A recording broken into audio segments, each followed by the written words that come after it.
Welcome back everyone. आज जो है बड़ी सीरियस गेम है। आज लेक्चर 2 है। ऑडिट रिपोर्ट का बहुत इंपॉर्टेंट टॉपिक है। तो हम सब ने बहुत जो है फोकस से इस टॉपिक को देखना है। स्टैंडर्ड आज का है हमारा टारगेट क्या है। Standard elements of audit report को हमने देखना है।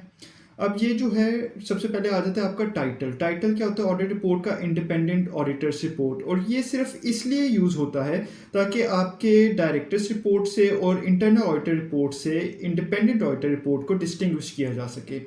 उसके बाद सेकंड एलिमेंट आ जाता है एड्रेसी। एड्रेसी की रिपोर्ट लिखी किसके लिए जा रही है, एड्रेस किसको की जा रही है। पब्लिक लिस्टेड कंपनी में ज़्यादातर जो है शेयर होल्डर्स को एड्रेस की जाती है, और प्राइवेट कंपनीज में आप बोर्ड ऑफ डायरेक्टर्स को भी एड्रेस कर सकते हो। Report clearly states that it is independent auditors report. This distinguishes it from other reports such as director's report and internal auditor's report, who may not have to abide by the same ethical requirements and requirements for independence as an independent auditor. Addressee. The addressee is the person or body to whom the report is directed. The shareholders of the entity whose financial statements are being audited, या तो addressee आपके shareholders हो सकते हैं, और the board of directors of the entity, board of directors भी हो सकते हैं। सर गेम अब यहाँ से बड़ी इंपॉर्टेंट हो रही है। ऑडिटर्स ओपिनियन, ये आपके इंडिपेंडेंट ऑडिटर्स रिपोर्ट की सबसे पहला सेक्शन होता है ऑडिटर्स ओपिनियन। कि जब ऑडिट का प्रोसेस खत्म होता है उसके बाद ऑडिटर ओपिनियन क्या देता है। इसमें सबसे पहले तो ऑडिटर ने बताना होता है कि एंटिटी कौन है जिसका ऑडिट हुआ है, फाइनेंशियल स्टेटमेंट्स कौन कौन सी हैं जो ऑडिट हुई हैं, रिपोर्टिंग पीरियड कौन सा था जिस रिपोर्टिंग पीरियड के लिए हमने फाइनेंशियल स्टेटमेंट्स को किया है, जिस तरह 34 रिपोर्टिंग पीरियड 31 दिसंबर 2026। उसके बाद आपने रेफर टू नोट्स करना और बताना है कि नोट्स क्या होता है, summary of significant accounting policies होता है। फिर आपने बताना है कि फाइनेंशियल स्टेटमेंट्स ट्रू और फेयर व्यू दे रही हैं कि नहीं, अगर फेयर प्रेजेंटेशन फ्रेमवर्क है, और अगर कंप्लायंस फ्रेमवर्क है आपका तो फिर आपने बताना है कि present fairly in all material respects under XYZ law of jurisdiction, क्योंकि कंप्लायंस फ्रेमवर्क में आपने लॉ को ज़्यादा देखना होता है। अब सर मैं आपको बताता हूँ, सबसे पहले तो जो है 4 तरह के ऑडिट ओपिनियंस होते हैं। ठीक है, ये जो आपके होते हैं 4 टाइप्स ऑफ ओपिनियंस हो सकते हैं।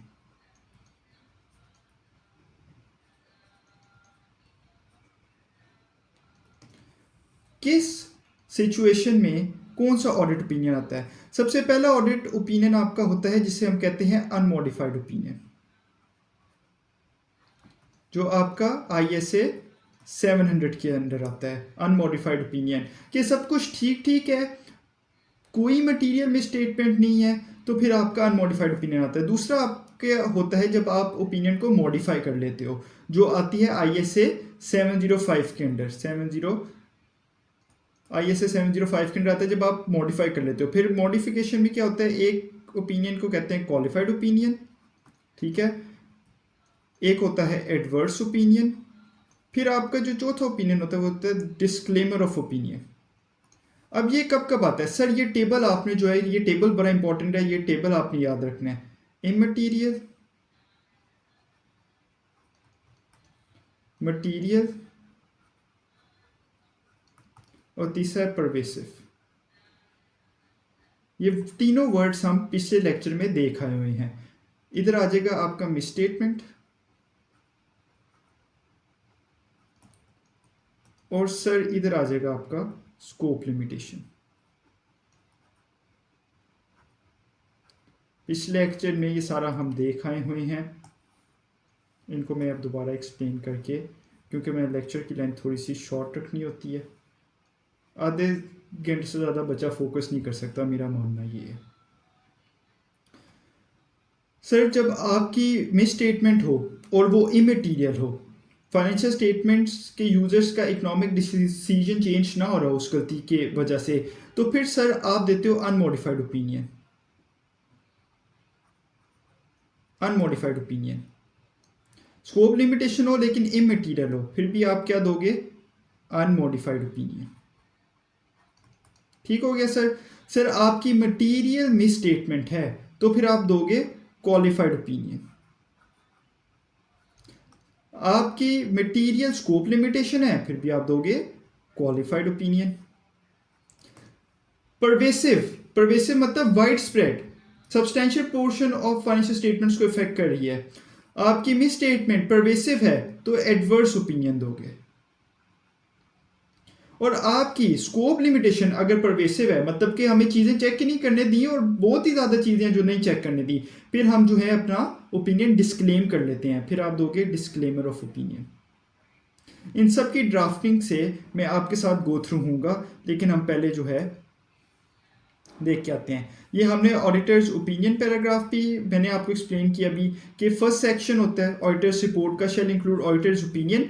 It states what the auditor concludes after completing the audit. First it identifies basic details, entity whose financial statements have been audited, ABC company, financial statements audited, जो IAS 1 के अंदर 6 components बताए थे, statement of financial position, statement of cash flows, comprehensive income, सारे। Financial reporting period covered. Financial reporting period covered. Refer to notes including summary of significant accounting policies and other explanatory information. Then it expresses the auditor's opinion कि whether financial statements are prepared in accordance with applicable financial reporting framework is under compliance framework, or whether financial statements give true and fair view of under fair presentation framework. अब ये हम नीचे देखते हैं। An example of unmodified audit report. Unmodified audit report listed company fair presentation framework है। तो sir इसकी example हम देखते हैं कि ये आपका टाइटल आ गया इंडिपेंडेंट ऑडिटर्स रिपोर्ट, ये आपका आ गया to the share holder of ABC company for और अदर अप्रोप्रिएट रेसी, जो भी आपको वो होगा उसके सिचुएशन के मुताबिक। Report on audit of financial statements, आज पता नहीं क्या हो गया राइटिंग जो है सीधी नहीं। ओपिनियन आ गया आपका। सबसे पहले आपने क्या बताना है, entity being audited, we have audited the financial statements of ABC company which comprise of financial statements being audited बताना है। फिर सेकंड स्टेप में which comprise of statement of financial position as at 31 December 20x1 and statement of comprehensive income, changes in equity, changes statement of cash flows for the year ended, and notes to financial statement including summary of significant accounting policies. Refer to notes including a summary of significant accounting policies. Sir ये यहाँ तक समझ आती है बात, बड़ी easy सी बात है। फिर जो है आपने बताना है कि हमारे ओपिनियन में ट्रू एंड फेयर व्यू देती हैं कि नहीं। In our opinion accompanying financial statements present fairly in all material respects और give true and fair view of financial position of the company. और रिपोर्टिंग पीरियड किधर आएगा, एज एट 31 दिसंबर 20x1। ये आपके रिपोर्टिंग पीरियड के लिए ये financial statement check की थी, इस एंटिटी की थी, और वो ट्रू एंड फेयर व्यू दे रही हैं। Its financial performance and its cash flows for the year then ended in accordance with international financial standards on auditing. यहाँ तक बात समझ आती है सर आगे आपका जो होता है फिर उसके बाद हो जाता है बिल्कुल ओपिनियन सेक्शन के बाद आपका आता है बेसिस फॉर ओपिनियन। ये जो आपने ओपिनियन दिया ऑडिटर ने, इसकी बेसिस क्या है। अनमोडिफाइड ओपिनियन की एग्जांपल ऊपर देखिए ना, आपने कह दिया कि कोई मसला नहीं है, इमटेरियल स्टेटमेंट्स थी और जो है वो ट्रू एंड फेयर व्यू दे रही हैं फाइनेंशियल स्टेटमेंट्स, तो सर ये आपने किस बेसिस पे दिया है। तो आप नीचे बताओगे। पहले तो आप एक ना स्टैंडर्ड पैराग्राफ होता है वो हर ओपिनियन में आपने बताना होता है। आप बताओगे कि सर ये जो है ना कि हमने अपना जो ऑडिट किया है वो ISA के मुताबिक किया है, इन accordance with international standards on auditing के मुताबिक किया है। फिर आपने जो है रेफरेंस देना है, ये बेसिस और ओपिनियन में आपने जो है रेफरेंस देना है कि हमारी ये ड्यूटी थी कि ISA के मुताबिक जो है हम अपना ऑडिट परफॉर्म करें, लेकिन हमारी बाकी जो ड्यूटीज़ हैं ना वो आगे आएगा, सेक्शन आएगा रिस्पॉन्सिबिलिटीज ऑफ ऑडिटर। बाकी ड्यूटीज़ हमारी उधर एक्सप्लेन्ड है, वो भी ISS के मुताबिक हैं, तो उधर जाके आप बाकी ड्यूटीज़ पढ़ लें। ये आपका दूसरा पॉइंट हो गया। तीसरा पॉइंट आपने बताना है हमने सारे एथिकल रिक्वायरमेंट से, रिक्वायरमेंट ऑफ इंडिपेंडेंस से जो है वो ऑब्लाइज की है। ठीक है सर, ये आपका हो गया और बाकी भी सारे एथिकल हमने रिक्वायरमेंट्स फुलफिल की हैं। Standard paragraph. The section appears immediately after opinion section of auditors report. Opinion section के फौरी बाद आता है। states that the audit was conducted in accordance with international standards on auditing, ISA के मुताबिक audit हुआ, refers to the section of the auditor's report that describes the auditor's responsibilities under the ISS. Reference देता है उसका. Includes a statement that auditor is independent of entity in accordance with relevant ethical requirements. क्योंकि relevant ethical requirement थी, हम company से independent है. Sir यहाँ तक समझ आती है बात? And has fulfilled the auditor's other ethical responsibilities in accordance with these requirements. Other ethical responsibilities भी पूरी की हैं. States whether auditor believes that the audit evidence the auditor has obtained is sufficient and appropriate to provide basis for auditor's opinion. ये भी हमने बता दिया. Sir आगे देखते हैं जी. Unmodified opinion में basis for opinion paragraph कैसे आएगा, इसकी ड्राफ्टिंग कैसे होगी? जो सारा नीचे मैंने एक्सप्लेन किया ना, ये देखिए ओपिनियन के बाद आया, appears immediately after opinion section of audit report. फिर उसमें हम क्या बताते हैं कि हमने आईएससी के मुताबिक अपना ऑडिट किया. पहली बात ये देखें, we conducted our audit in accordance with international standards on auditing. Refer to responsibility section. दूसरी बात, our responsibilities under those standards are further described in auditor's responsibilities for the audit of financial statement section of a report. फिर क्या ethical requirement थी independent होने की, ये भी हमने बता दिया. We are independent of company in accordance with international ethics standard board for accountants, code of ethics for professional accountants, together with the ethical requirements that are relevant to our audit of the financial statements in jurisdiction, and we have fulfilled our ethical responsibility in accordance with these requirements. We believe that audit evidence obtained appropriate है, is sufficient and appropriate to provide basis for opinion. ये आपका unmodified opinion की drafting example होगी. Sir ये आपने याद नहीं करनी, लेकिन आपको पता होना चाहिए कि इसकी ड्राफ्टिंग कैसे करते हैं, ताकि अगर एग्जाम में आपको जो है कोई बताया हो कि अनमोडिफाइड ओपिनियन के जो है अनमोडिफाइड ओपिनियन की ड्राफ्ट एग्जाम्पल है, इधर एग्जामिनर आपको लिख देगा ये एडवर्स ओपिनियन दिया है जी, ऑडिटर ने नीचे ये लिख दिया, ये ठीक लिखा कि नहीं लिखा, आपने बताना नहीं वो ठीक नहीं लिखा, ये तो अनमोडिफाइड ओपिनियन की एग्जाम्पल है. सर आगे जो है हम फिर देखते हैं डिफरेंट ड्राफ्टिंग के एग्जाम्पल. सर मैं दोबारा रिपीट कर रहा हूँ, 4 तरह के आपके ओपिनियंस होते हैं: unmodified, qualified, adverse, disclaimer. Immaterial misstatement unmodified, immaterial scope limitation unmodified opinion, material misstatement qualified, material scope limitation qualified opinion, pervasive misstatement adverse opinion, pervasive scope limitation, disclaimer of opinion. Disclaim कर लेते हैं. ये हम जो है देखा ही है unmodified opinion के एग्जांपल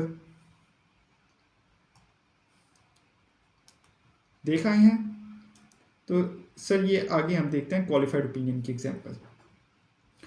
सबसे पहले ये चीज़ तो जो है आपकी सेम रहेगी कि entity being audited ABC company which comprise of statement, financial position, income statement, equity including reference to notes दे देंगे, ये सारा आपने बता दिया.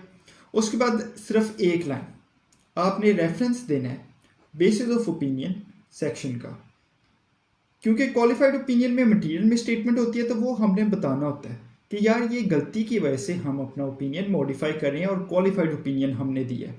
तो वो गलती हम बताएंगे इन our opinion except for the effects of matter described in basis for qualified opinion. वो मैटर ठीक है, एक्सेप्ट वो मैटर जिसकी वजह से हमारा जो है ओपिनियन चेंज हुआ है, जो हमने बेसिस ऑफ क्वालिफाइड ओपिनियन में आगे जो है हमने बताया है इन our opinion except for the effects of matters described in basis for qualified opinion section of a report, the accompanying financial statement present fairly in all material respects. इस matter को के अलावा बाकी सारी जितनी भी फाइनेंशियल स्टेटमेंट्स हैं वो ट्रू एंड फेयर व्यू दे रही हैं. जहाँ तक बात समझ आती है, हमने ओपिनियन पैराग्राफ में नहीं बताना कि मसला पूरा क्या है. वो आपको पेपर में ये भी कह सकता है कि ये क्वालिफाइड ओपिनियन दिया है, क्वालिफाइड ओपिनियन आपका सेक्शन है, और ऑडिटर ने कह दिया कि जी इन्वेंट्री एनआर पे नहीं रखी हुई थी, हमने क्वालिफाइड ओपिनियन दे दिया, ये वो. आपने कहना नहीं, ये आपकी जो बात है explanation of the matter shell always be included in basis for qualified opinion, in basis for opinion, basis for adverse opinion. Only a reference to basis of opinion section of our audit report will be included in the qualified opinion section. ठीक है sir, आपको ये बात समझ आती है? अपनी wording में लिखना है इसको। ये आपको पूरा ड्राफ्ट करने के लिए नहीं देगा, वो इसकी चेकिंग के लिए वो दे सकता है आपको कि इसको चेक करें ठीक दिया कि नहीं दिया। उसके बाद आपने वही रिपोर्टिंग पीरियड बता देना है कि एज रिपोर्टिंग पीरियड द ठीक है इस फाइनेंशियल परफॉर्मेंस कैश फ्लोस, और फिर आपने आगे बेसिस ऑफ क्वालिफाइड ओपिनियन में ये आपका सिर्फ मसला आएगा। The companies inventories are carried in the statement of financial position at this amount, ये वाली अमाउंट कंपनी की इन्वेंट्री थी, carried in statement financial position में ये अमाउंट दिखाई हुई थी। Management has not stated the inventory at lower of cost on NRV but has stated them solely at cost. Management ने एनआरबी पे नहीं रखा, एनआरबी या लोअर ऑफ कॉस्ट पे रखते हैं लेकिन कॉस्ट पे रखा है, which constitutes a departure from IFRS. मसला आ गया। The companies record indicate that management stated inventories at lower of cost in NRV. अब रिकॉर्ड्स क्या कह रहे हैं? रिकॉर्ड्स कह रहे हैं जी कि हमने जो है एनआरबी पे रखा हुआ है at the amount an amount of ये which would have been required to write the inventory down to their net realizable value. Accordingly, cost of sales would have been increased by ये and income tax, net income and shareholders equity would have been reduced by this amount. ये आपने मसला बता दिया sir जी। आगे ये वाला paragraph बिल्कुल सेम है, वही कि हमने आईएसए के मुताबिक अपना ऑडिट किया, reference to responsibility section, our responsibility under those standards are further described in auditor's responsibilities। उसके बाद हमने इंडिपेंडेंस की एथिकल रिक्वायरमेंट्स को पूरा किया, इंडिपेंडेंट ऑफ कंपनी। सर आगे ये वाला पैराग्राफ बिल्कुल सेम है, समझ आ रही है? यहाँ तक बात समझ आई?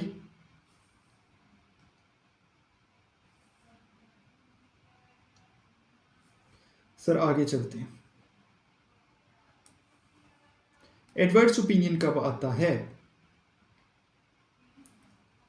एडवर्स ओपिनियन आता है जब आपका मिसस्टेटमेंट जो हो, मिसस्टेटमेंट हो और वो परवेसिव हो तो आपका एडवर्स ओपिनियन आता है। एडवर्स ओपिनियन में हम क्या करते हैं सर? ये वाला पैराग्राफ तो सेम है, entity being audited, financial statements, refer to notes including summary. ठीक हो गया यहाँ तक? अब हमने जो है एडवर्स ओपिनियन में सीधा सीधा लिख देना है। क्वालिफाइड में हमने क्या लिखा था? Accept for the matter described in basis for opinion section, लेकिन इधर हमने सीधा सीधा बोल देना भाई आपकी फाइनेंशियल स्टेटमेंट ठीक नहीं है, financial statement do not give. In our opinion, because of significance of matter described in basis for adverse opinion section of our audit report, the accompanying consolidated financial statements do not present fairly or do not give true and fair view। ऊपर क्या था qualified opinion में कि इस matter के अलावा जो कि हमने बेसिस फॉर ओपिनियन में बता दिया है, बाकी financial statement give true, present fairly in all material respects और give true and fair view. बाकी वाली ट्रू एंड फेयर व्यू देती है। इसमें हमने कह दिया कि यार ये जो मैटर है because of significance of matter describe in basis for adverse opinion section of a report, matter हमने बेसिस फॉर ओपिनियन में बताना है, बेसिस फॉर एडवर्स ओपिनियन, लेकिन हमने साथ कह देना है क्योंकि सिग्निफिकेंट है तो जी जो है financial statement do not present Fairlie और डू नॉट गिव ट्रू और फेयर व्यू। ठीक है सर, समझ आती है बात? आगे चलते हैं। और वही रिपोर्टिंग डेट्स ये कंसोलिडेटेड कैश फ्लोज और इंटरनेशनल आईएफआरएस। अब ये जो है यार ये आपका उन्होंने कंसोलिडेशन आपका आप पढ़ोगे कॉर्पोरेट रिपोर्टिंग में कि जब एक होल्डिंग कंपनी की एक सब्सिडरी होती है, ठीक है, पेरेंट कंपनी जिसके पास कंट्रोल होता है कि वो कंट्रोल कर सके सब्सिडरी को, तो फिर इन दोनों की एज ए सिंगल एंटिटी एक सेट ऑफ फाइनेंशियल स्टेटमेंट्स बनती है जिन्हें कहते हैं कंसोलिडेटेड फाइनेंशियल स्टेटमेंट्स। ये आप कॉर्पोरेट रिपोर्टिंग में आगे पढ़ोगे। तो जी अब मसला क्या हुआ है? As explained in note X. अच्छा, कभी कभी ये भी होगा पास पेपर में जो है उसने बताया हो कि नोट का रेफरेंस ही नहीं दिया, नोट का रेफरेंस नहीं दिया कि जो मसला है ये किधर हमने एक्सप्लेन किया है, नोट का रेफरेंस नहीं दिया। तो आपने बताना है कि बेसिस ओपिनियन में reference to the particular note भी देना होता है। As explained in note X या नोट 10 या note 7 of financial statement, the group has not consolidated subsidiary XYZ company that the group acquired during 20X1। Consolidation required होती है, आपने नहीं बनाई क्योंकि वेल्थ दिखानी होती है ना, किसकी कितनी वेल्थ है इन रियल टाइम, तो वो आपने दिखाना होता है। तो has not been able to determine the fair values of certain subsidiaries material assets and liabilities at acquisition date. ये मसला उसने बता दिया सारा, इन्वेस्टमेंट देयर फॉर, ये सारा मसला उसने बता दिया।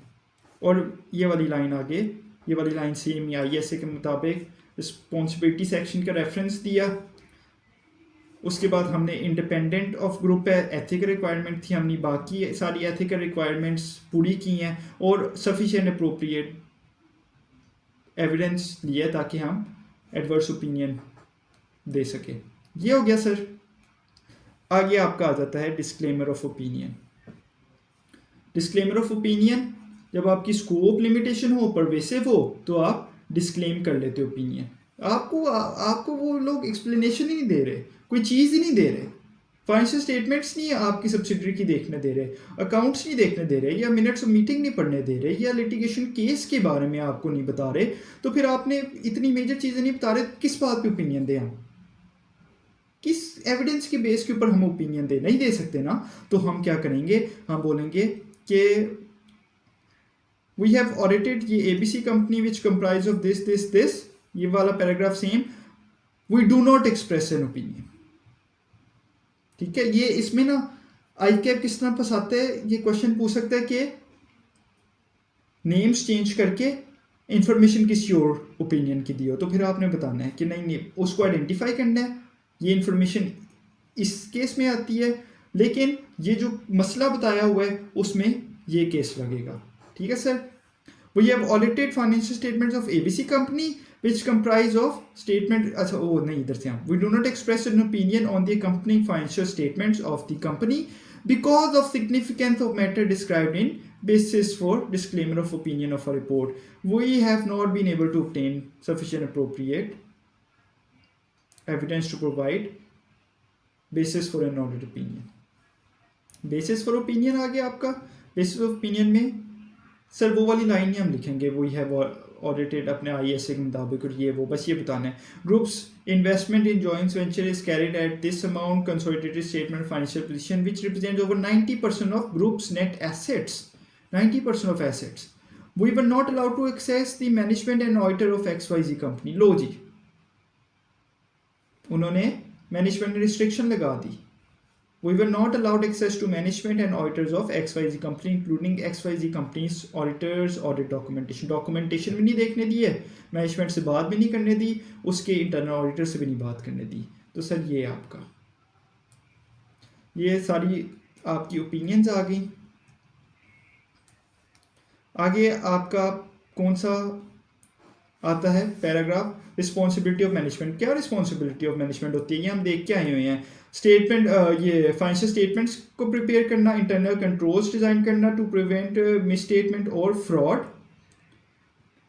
फिर ये असेस करना कि कंपनी जो है अगले पूरे 12 महीने तक, पूरे साल तक काम कर सकती है कि नहीं, और अगर नहीं कर सकती तो फिर आप लिक्विडिटी बेसिस पे फाइनेंशियल स्टेटमेंट्स अपनी तैयार करते हो, अगर कर सकती है तो फिर गोइंग कंसर्न बेसिस पे ही। इसको कहते हैं अगले 12 महीने तक काम कर सकती है कि नहीं, इसको कहते हैं गोइंग कंसर्न अप्रोप्रिएट।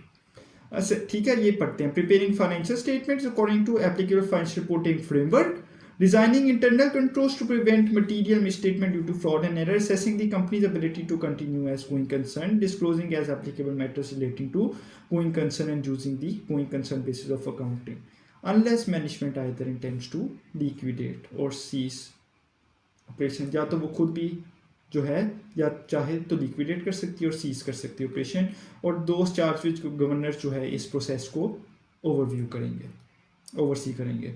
फिर सर ऑडिटर्स ओपिनियन, हम पूरे टॉपिक पिछला ये पढ़ के आए हैं। ऑडिटर्स ओपिनियन क्या होता है, रीजनेबल एश्योरेंस, ताकि आप ओपिनियन फॉर्म कर सकें, और ये देखना कि financial statements are free from material misstatement. ये एक ही पॉइंट है, financial statements free from material misstatements. क्या करता है auditor, identifying and assessing risk of material misstatement, perform audit procedures and obtain sufficient evidence. Audit procedure perform करेगा, sufficient evidence लेगा, identify और असेस करेगा रिस्क ऑफ मटीरियल मिसस्टेटमेंट को, internal controls को समझेगा, ओपिनियन देने के लिए नहीं, ताकि डेफिशिएंसीज बता सके दोस्त चार्ज विद गवर्नर्स को, अकाउंटिंग पॉलिसी एस्टिमेट्स डिस्क्लोजर्स को इवेल्युएट करेगा। मैनेजमेंट देखेगा, मैनेजमेंट का जो गोइंग कंसर्न मैनेजमेंट ने अजम्पशन गोइंग कंसर्न अजम्पशन है मैनेजमेंट की वो अप्रोप्रिएट है कि नहीं।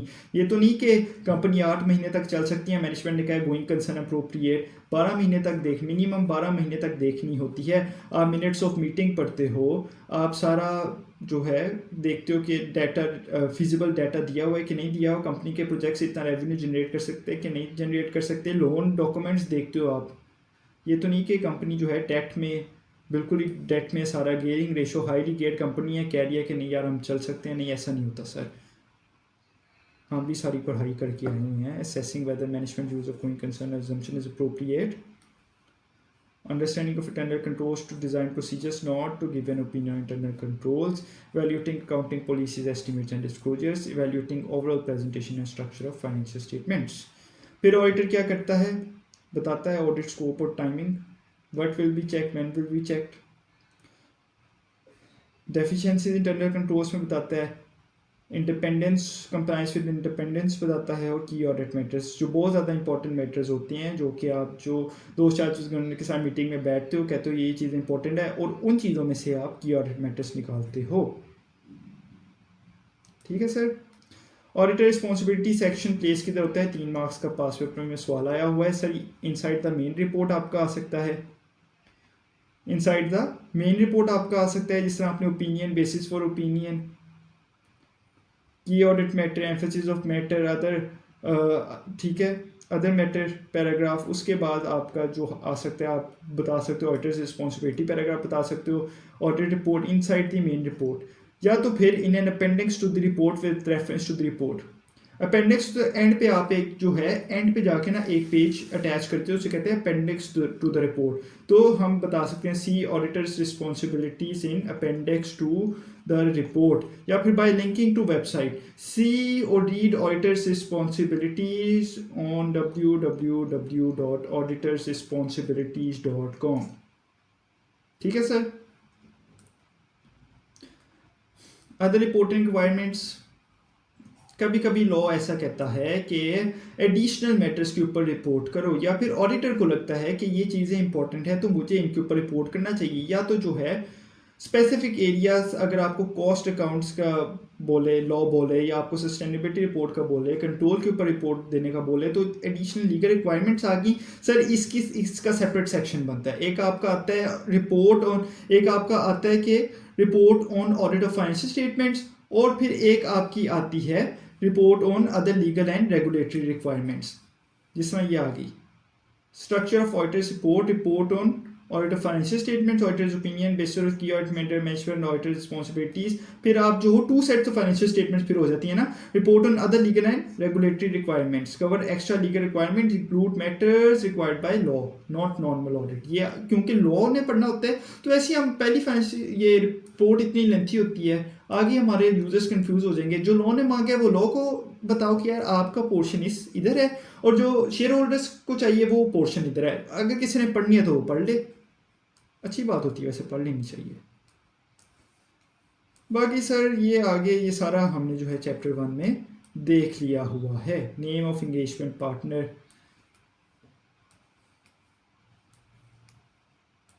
ऑडिटर सिग्नेचर भी हमने पढ़ लिया था चैप्टर नंबर 1 में कि यार ऑडिट फर्म के नेम, एबीसी कंपनी, आगे एंगेजमेंट पार्टनर अपना नाम लिखिए, एड्रेस जो होता है जिस सिटी में उसका ऑफिस लोकेटेड होता है वो एड्रेस लिखते हैं।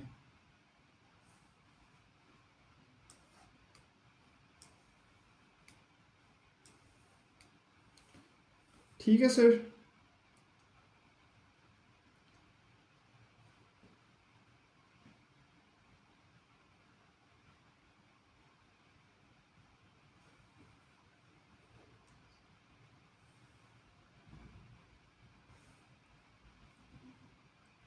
You are the audit manager of Zia Yaqoob Company of Chartered Accountant. You have asked Aslam, one of the team members assigned on the audit of Black Sugar Limited, to draft audit report for the year ended 31 December May 2018. Extracts from draft report as follows। लो जी ये draft report दी हुई है।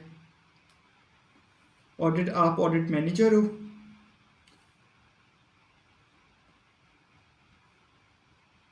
आपने असलम को बोला draft करे और फिर उसमें अब आपने वो चेक करनी है। असलम ड्राफ्ट करके लाया है, एडवर्स ओपिनियन ये असलम ने दिया हुआ है, फिर बेसिस फॉर ओपिनियन आई हुई है।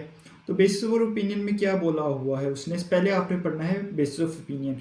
रिक्वायरमेंट है critically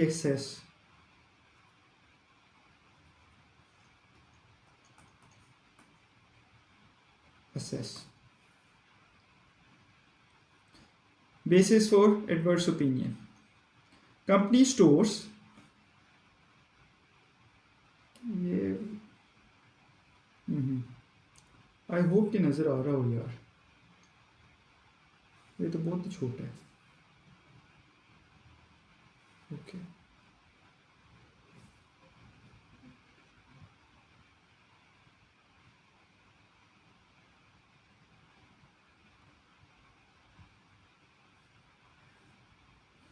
Is it better now?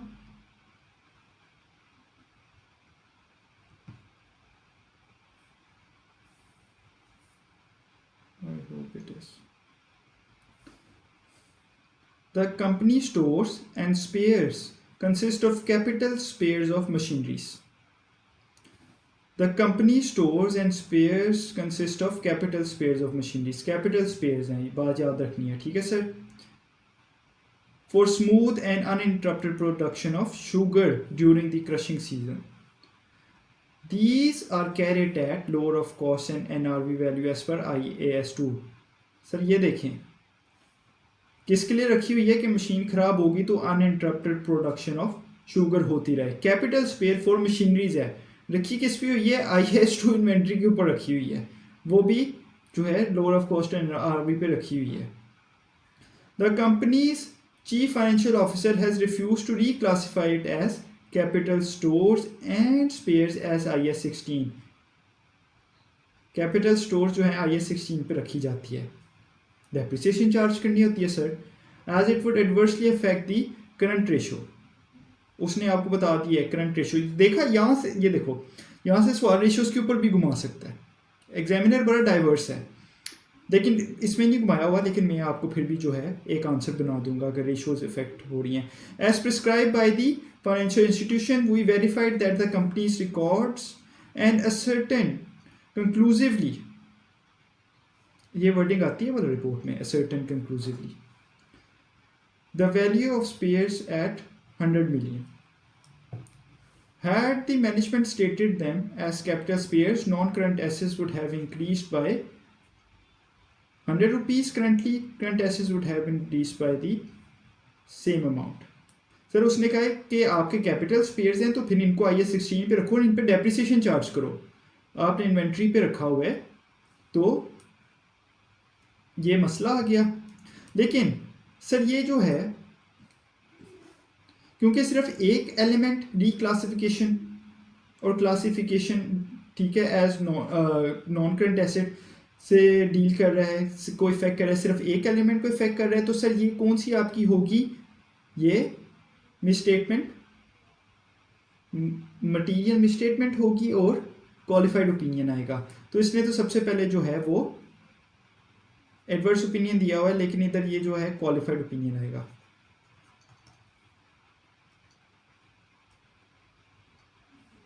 ठीक है सर, इसको in our opinion except for the effects of matter described in basis for adverse opinion section of a report, accompanying financial statements present fairly in all material respects the financial position of the company as at 31 May 2018 and its financial performance and its cash flows। मसला ढूंढे इसमें, उसमें ये आता है adverse opinion में, एक तो आपने सीधा सीधा कहना होता है कि in our opinion due to the significance of matter, ठीक है, एक्सेप्ट फॉर की वर्डिंग रॉन्ग है यहाँ पे, एक्सेप्ट फॉर की वर्डिंग रॉन्ग है, यहाँ पे आएगा due to significance of the fact of matter described in basis for adverse opinion for report the company financial statements. अब आपने एडवर्स ओपिनियन में सीधा सीधा बोलना होता है कि financial statement do not present fairly, लेकिन इधर उसने क्या बोला हुआ है कि the statement present fairly in all material respects the financial position of the company as at 31 May and its financial performance and its cash flows. एक तो उसने ओपिनियन भी गलत दिया हुआ है, ठीक है, लेकिन अगर ये ओपिनियन होता तो वर्डिंग भी गलत की हुई है। आपने उसको ये बताना है कि this qualify this the wording except for is wrongly used here. Instead, due to the significance of matter, should have been used if it was adverse opinion. However, the opinion that should be given is qualified opinion as the misstatement affects only one element of financial position. Widespread तो नहीं है ना, one element को affect कर रही है, तो फिर आपने ऐसे इसको बता देना है। फिर आपने और भी बताना है, सारी चीज़ें आपने बतानी है कि ये सर्टेन का वर्ड नहीं आता। और आगे उसने क्या बताया हुआ था कि company's chief financial officer have refuse to reclassify it as, ये जो आप जो हो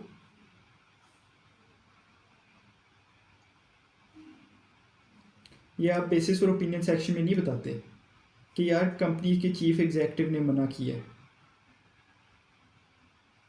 ये भी वर्डिंग रॉन्ग है, इसको भी आपने लिख देना है, आइडेंटिफाई कर देना है। It would adversely affect the current ratio as prescribed in financial institution. We were verified that the ठीक है। सर अगर डेप्रिसिएशन चार्ज होती है, रेशियोज के लिहाज से इसको देखते हैं। सर अगर डेप्रिसिएशन चार्ज होती तो आपका प्रॉफिट फॉर द ईयर जो है वो कम हो जाता, क्योंकि प्रॉफिट में से डेप्रिसिएशन को निकालते हैं। प्रॉफिट फॉर द ईयर किस में जाती है? रिटेन अर्निंग्स में जाती है।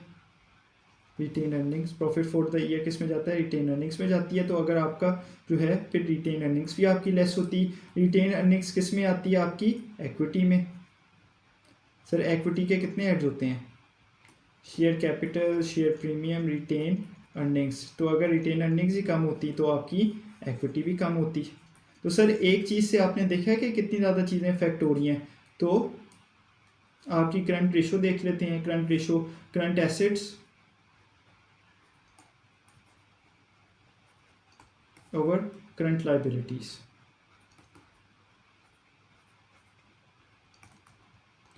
फॉर एग्जांपल अगर आपकी जो है 250 की करंट लाइबिलिटीज हैं और आपके एसेट जो है 500 के हैं, 100 मिलियन उसने ऊपर बताया ना, 100 मिलियन ऊपर बताया। कैलकुलेटर अब किधर है यार?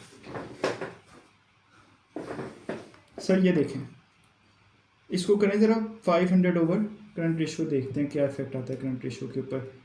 500 ओवर 250, तो आपने जो है एग्जाम में सिर्फ जो इफेक्ट होगा ना वो बताना है। ओवर 250, सर ये 2 आ गया। लेकिन क्योंकि आपके जो है स्पेयर एसेट्स कितने थे? 100 मिलियन के थे ना, 100 मिलियन के। और वो उसने बोला कि नॉन करंट एसेट्स होने चाहिए थे, कैपिटल रिजर्व ना, जिनके ऊपर डेप्रिसिएशन भी चार्ज होनी थी फिर। तो सर इसमें से अगर हम करें 100 माइनस कर देना तो क्या होना चाहिए था?